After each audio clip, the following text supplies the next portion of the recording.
everybody, and welcome to another No Rules review with Ethan Millay. Today we're going to look at Food Chain Magnate.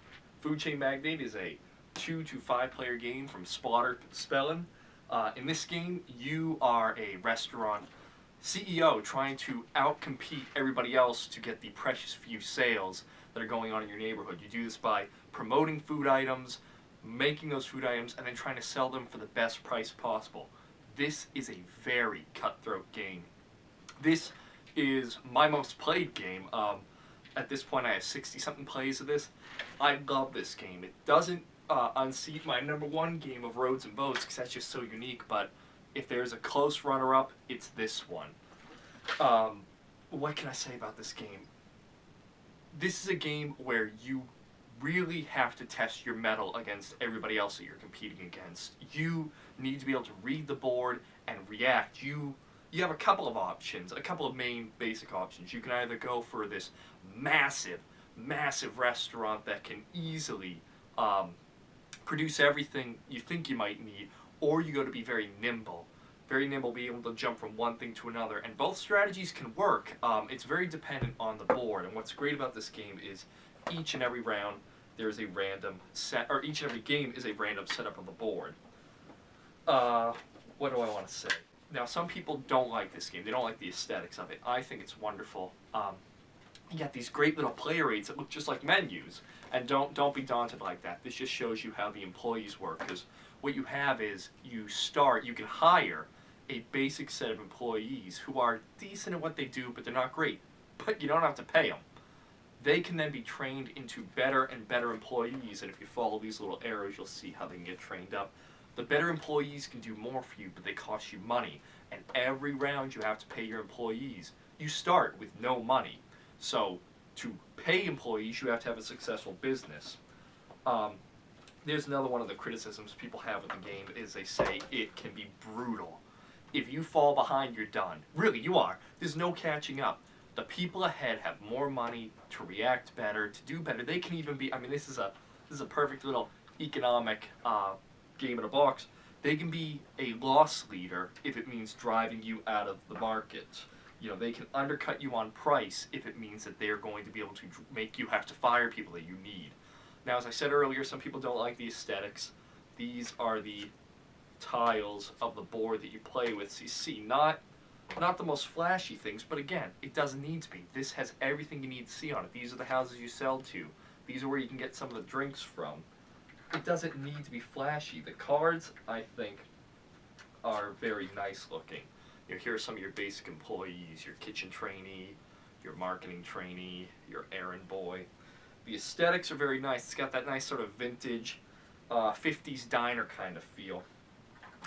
It is a little bizarre because, of course, in this random dystopia that you live in, people either want burgers or pizza, or they want Coca-Cola, orange juice, or beer. I got changed to lemonade in the later printings. I have the first printing, so it's orange juice, which is, I would not want to have orange juice with my pizza or a burger.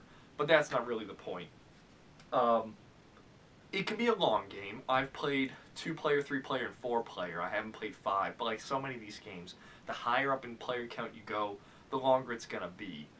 It is a bit of a bear to set up, so this is where I have to suggest, if you're looking to get this game, that you get some of the things that can accompany it.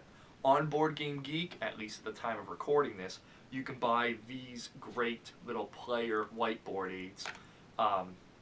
In the game, as you accomplish certain things, you can unlock achievements, and these achievements let you break the rules of the game. Once those achievements are unlocked, whoever did not get them that round, they're gone forever. So normally, you have a massive stack of cards this big that you are removing and removing as people unlock achievements. These little whiteboards, if you can see, they let you sort of just cross out what you don't have, circle what you have, makes it a lot smaller to keep track of. Another thing that I ordered, first I started with a paper accordion to hold up all the cards because the cards need to be displayed so people can see, but I ended up buying this divider from a seller on Etsy. And this is actually great. So not only is this a divider that you fit all the cards in, and so you see the variety of cards that there are. It also comes with holders for things like the food tokens. I've replaced them with realistic ones. I might switch back to the wooden ones. I don't know how much I like playing with these. But it's a good purchase. All this does, it takes a little bit to set up, but it makes it so instead of taking up the entire table, because if you look at some of the pictures on Board Game Geek, you will see people using up an entire table for a 2 or 3 player game. This lets you set it up in a much smaller footprint, which is a must for this game. I do not know if I get it played as much as I do if I was unable to consolidate it down as much as it is. Now, this is not a game for people who do not like being mean. This game is mean. Everything you do is directly attacking the other person, either by flat out stealing sales from them, or by making it so they can't sell. Because the weird thing with people in this made-up world that is Food Chain Magnate, when they don't know what they want to eat. They have no idea what they want to eat and drink. So restaurants tell them what they want to eat and drink, and they will only go to a restaurant that can provide them with all of the food items and drink items that they want. So all you have to do is step in with, a radio campaign and advertise an item your competitors do not have, and they've lost all sales for that round if they cannot provide all the items those households need. So you're attacking. You're either directly attacking by undercutting prices, you're directly attacking by changing demand, or you are moving in. You can actually move your restaurants or open up new restaurants. But what this makes is a very interactive Euro-style game.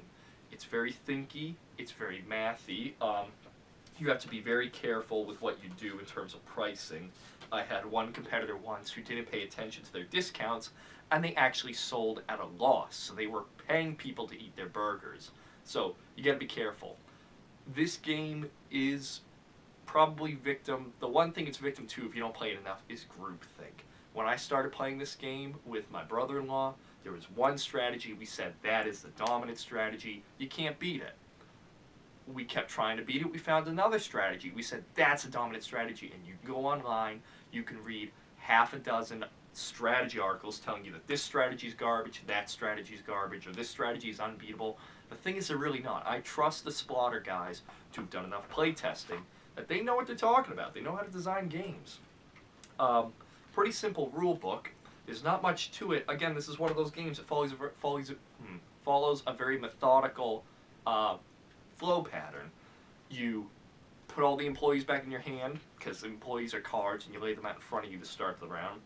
Then you lay out employees, you have them do their jobs, you then have people eat, and then you pay your employees. So again, if you're starting with new players, they're going to lose, but if you're starting with new players, it's very easy. You can watch them, and you actually go in turn order, so it's very simple. Who are you hiring? Okay, who are you hiring? Who am I hiring? We're done with that. Now make your employees work. Make your employees work. I'll make my employees work. Now it's dinner time. Dinner time and the decision of who has what cost is probably the most difficult thing. The cost of your restaurant or the cost of the food at your restaurant is a combination of your base price and how far away you are from customers. So that can get a little confusing for people, but with a little explanation and a little patience on the behalf of the game teacher, it's pretty easy to get. Now, this is a pricey game. I got it from Splotter. I think it was about $90 when I got it from them. It's going for somewhere from $100 to $120 right now. And yes, some of you are going to say, that's not $120 worth of game. The cost of a game and whether it's worth it or not is all up to your individual financial stance. You're not just paying for components with a game like this, and this argument's been made 100 times. You're paying for the game. Now, if you think a game is only worth it if it has big plastic miniatures and hundreds and hundreds of components, then you're right, it's not. No game is worth anything. These are toys, these are pastimes that we play with. So, is it worth $100, $120? You decide. The $90 I paid for it was well worth it. I've played this a ton. I'm not one of those people who goes by dollars per game played, but I have a pretty good ratio on that. I love this game. I can't recommend this enough. I think this is a great step from those intermediate weight games to the heavy games, because this is certainly a heavy game, and I think most people would enjoy it. I believe that's why it's exploding the popularity it has. That is Food Chain Magnate. This has been Ethan Malay with another No Rules review. If you like what you see, share this video, like the video, comment below if you disagree with me, subscribe. That's the main thing. I'd love it if you could subscribe. I'm trying to grow this channel into something, and every little subscription helps. It helps with my, feeling I'm doing something, and it helps to make the channel seem more viable. So thank you very much for your time, and I'll talk to you later. Bye-bye now.